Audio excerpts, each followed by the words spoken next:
निसंदेह अगर आप इनकाउंटर जैसी घटनाएं घटती हैं तो कुछ राज कहीं ना कहीं दफन हो जाते हैं और शायद वो राज सफेद पोस्ट तक आ सकते थे। जोहार, नमस्कार। मैं तिलेश्वर कुमार आज फिर आप लोग के बीच नए वीडियो में। अगर आप एनकाउंटर जैसी घटनाएं घटती हैं तो कुछ राज कहीं ना कहीं दफन हो जाते हैं और शायद वो राज सफेद पोस्ट तक आ सकते थे। क्या अमन साहू हेमंत सोरेन सरकार की पोल खोलने वाला था? क्या अमन साहू खाकी के पीछे छिपे हुए कुछ भ्रष्टाचारी लोगों का राज बताने वाला था? दोस्तों, अभी हाल ही में जो अमन साहू नाम के गैंगस्टर का एनकाउंटर हुआ है, उसको लेकर के टाइगर जयराम महतो ने बहुत बड़ी बात कह दी है। शुरुआत में तो आपने हाईलाइट में थोड़ा सा सुन ही लिया, जिसमें उन्होंने कहा कि अगर अमन साहू का एनकाउंटर नहीं होता तो हो ना हो, कहीं अमन साहू बहुत बड़े बड़े राज खोल देता और अमन साहू के मुंह से कुछ सफेद पोश लोगों का भी पता चलता, जो भले ही सरकार में हैं, भले ही नेता हैं, भले ही मंत्री है, लेकिन काम जो है वह देशद्रोही वाला है, काम जो है वह आतंकवादी वाला है। अब मैं ऐसा क्यों कह रहा हूं? मैं सब कुछ डिटेल में आपको बताऊंगा, लेकिन उससे पहले मैं चाहूंगा कि सबसे पहले टाइगर जयराम महतो जी का वीडियो देखा जाए। उसके बाद इस पूरे मामले का जो क्लैरिफिकेशन है वो मैं करूंगा। इस पूरे मामले का सच भी मैं आपको बताऊंगा। चलिए सबसे पहले ये वीडियो क्लिप देखिए। कोई अगर आपराधिक गतिविधियों में संलिप्त है तो निसंदेह उन पर कार्रवाई होनी चाहिए, लेकिन अगर पूछताछ हो जाती तो मेरे हिसाब से और भी बहुत सारे रहस्यों का उद्भेदन हो जाता। तो उससे क्या होता कि उनके साथ जुड़े हुए तमाम जो सिंडिकेट के लोग हैं, माफिया जगत के लोग हैं, उनका भी पता चल जाता। काउंटर जैसी घटनाएं घटती हैं तो कुछ राज कहीं ना कहीं दफन हो जाते हैं और शायद वो राज सफ़ेद पोस्ट तक आ सकते थे, वो राज खाकी से आकर टकरा सकती थी, तो निसंदेह हो सकता है। देखिए, पथ निर्माण का जो मामला है उसको मैंने भी अध्ययन किया है। इससे पूर्व जो पथ निर्माण का कार्य किया गया था वो काफ़ी ज़्यादा राशि थी और किलोमीटर काफ़ी कम था, और इस बार जो सरकार अपना बजट लेकर आई है, राशि कम है और सड़क की लंबाई ज़्यादा है, तो उनका वही तर्क था कि इससे पहले जो आपने सड़क बनाया है, कहने का मतलब है आपने 10 रुपये में 5 किलोमीटर सड़क बनाई है, और इस बार अगर आप 5 रुपये में 10 किलोमीटर सड़क बनाने की बात कह रहे हैं तो क्या तर्क है आपके पास? तो उन्होंने पूर्व का बजट को वर्तमान के बजट में तुलनात्मक अध्ययन करते हुए तर्क विधायक महोदय ने उठाने का कार्य किया था, जिसपे सदन में थोड़ा सा गहमागहमी हुई थी। सवाल होली मिलन। हाँ, पता चला कि शायद वो छत्तीसगढ़ के किसी जेल में थे, उन्हें रांची पूछताछ के लिए लाया जा रहा था। उसी क्रम में शायद वो घटना घटी है जिनमें उनको इनकाउंटर में मारा गया है।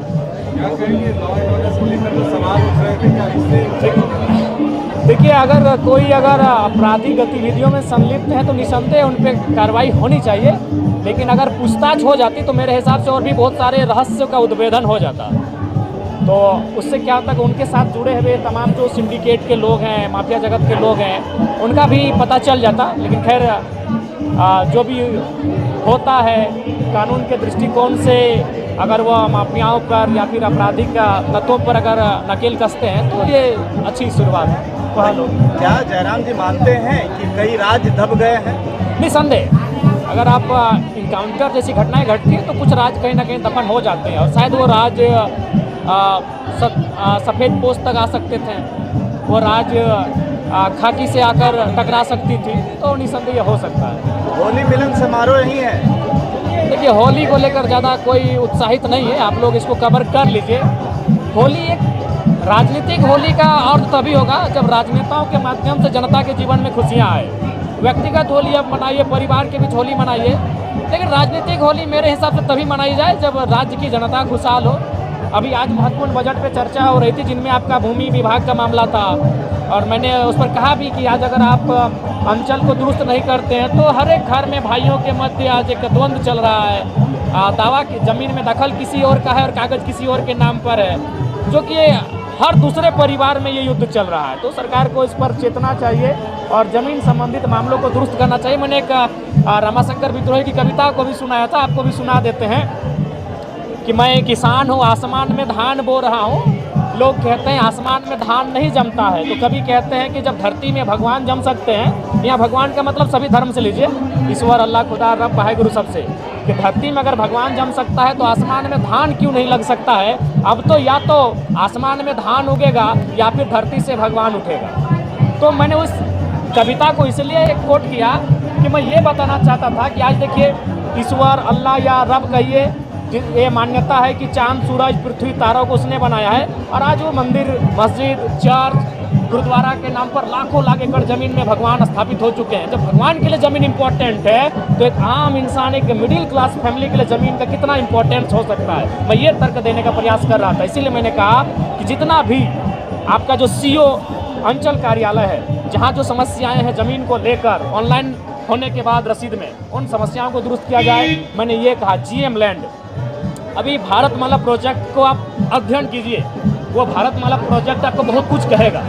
वो प्रोजेक्ट 22 किलोमीटर उत्तर प्रदेश से होकर गुजरी है, 160 किलोमीटर बिहार, 160 किलोमीटर झारखंड और लगभग 250 किलोमीटर पश्चिम बंगाल। अब जब आप उसका सर्वे करेंगे तो बाकी 3 स्टेट में कहीं जीएम लैंड अगर मिला भी है तो नामात्र मिला है, और झारखंड में लगभग 50 to 60% जीएम लैंड मिला है। इसीलिए मैंने कहा कि जीएम लैंड की रसीद, मालगुजारी रसीद जितना जल्दी हो सके रैयतों के पक्ष में काटी जाए, और नहीं तो इसी प्रकार यहाँ की जो रैयत है वो ठगे जाएंगे।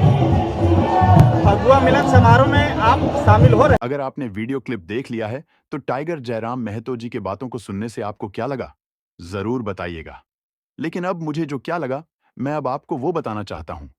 अमन साहू गैंगस्टर, पूरी घटना अगर आपको मालूम है तो ठीक नहीं मालूम, तो चलिए हम आपको बता देते हैं। दरअसल 11 मार्च 2025 को अमन साहू को रायपुर से रांची ले जाया जा रहा था। रांची ले जाने के क्रम में पलामू जिले में कुछ हमारे अमन साहू के ही गैंग के कुछ जो लोग थे, वो लोग अमन साहू को छुड़ाने का प्रयास करते हैं, और अमन साहू एक सिपाही का बंदूक लेकर भागने का प्रयास करते हैं, जिस क्रम में अमन साहू का पुलिस एनकाउंटर कर देती है। ये तो कहानी बताया गया है, ये तो न्यूज़ है, ये तो मीडिया रिपोर्ट्स के माने तो ये बातें सामने आई हैं। लेकिन जो सबसे बड़ी बात मैं अब आपको बताना चाहता हूं, क्या अमन साहू के ऊपर के जो भी लोग होंगे, क्या उनमें से कोई लोग सरकार की तरफ से होंगे या नहीं? क्या जो भी लोग अमन साहू को सपोर्ट करते होंगे, क्या वो मंत्री, नेता, सरकार पक्ष, सत्ता पक्ष या विपक्ष, या कोई भी जो नेता हो, क्या किसी नेता का सपोर्ट अमन साहू के ऊपर नहीं रहा होगा? सिर्फ नेता ही नहीं, क्या खाकी, क्या प्रशासन, क्या पुलिस? मैं सभी की बात नहीं कर रहा हूं। मैं कुछ आपको भी पता होगा कि सभी लोग ईमानदार नहीं होते। पुलिस प्रशासन में भी बहुत ईमानदार होते हैं, तो कुछ उसमें आतंकवादी प्रवृत्ति के भी लोग होते हैं। चाहे वो सरकार की मैं बात करूं, भले ही हेमंत सोरेन जी ईमानदार हों, लेकिन जरूरी नहीं कि हेमंत सोरेन जी के आसपास के लोग ईमानदार हों। तो क्या अमन साहू की जो एनकाउंटर कहेंगे, अमन साहू का जो एनकाउंटर हुआ, अगर वह एनकाउंटर नहीं होता और रांची में अगर अमन साहू से पूछताछ होता, तो क्या सफेद पश लोगों की पोल नहीं खुल जाती? और अगर ऐसा है तो क्या इस वजह से अमन साहू का एनकाउंटर कर दिया गया?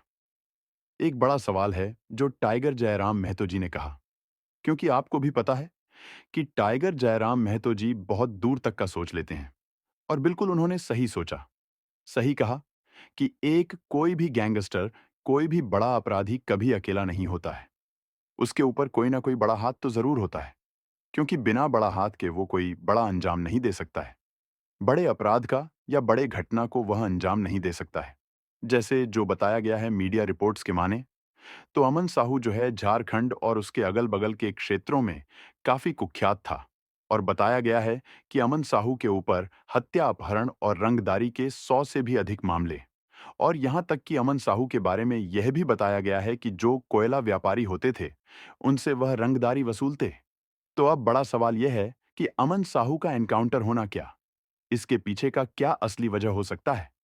क्या यह असली वजह है कि अमन साहू भागने का प्रयास कर रहे थे और इस वजह से पुलिस को गोली चलानी पड़ी, एनकाउंटर करना पड़ा?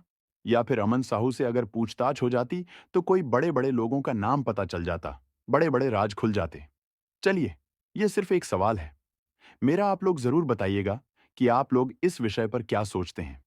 कमेंट बॉक्स खुला है, अपना राय विचार जरूर दीजिएगा। और मैंने जो भी कुछ कहा, मैंने यह नहीं कहा है कि अमन साहू के ऊपर हमारे हेमंत सोरेन जी का हाथ था, क्योंकि ऐसा मैं नहीं कह सकता हूं, क्योंकि मेरे पास इसका कोई सबूत नहीं है। लेकिन मेरा एक सवाल सिर्फ ये था कि क्या अमन साहू के ऊपर सफेद पोशक का हाथ था या नहीं, और अगर था तो अगर एनकाउंटर नहीं होता तो जरूर पता चलता कि कौन कौन है सफेद पोश, यानी कि नेता लोग जिनका हाथ अमन साहू जैसे गैंगस्टर पर था। चलिए, आज के लिए बस इतना ही मुझे दीजिए इजाजत। अपना राय विचार कमेंट बॉक्स में जरूर लिख दीजिएगा और जोहार झुमरा पहाड़ चैनल को सब्सक्राइब कर दीजिएगा। जोहार झारखंड, जय झारखंड।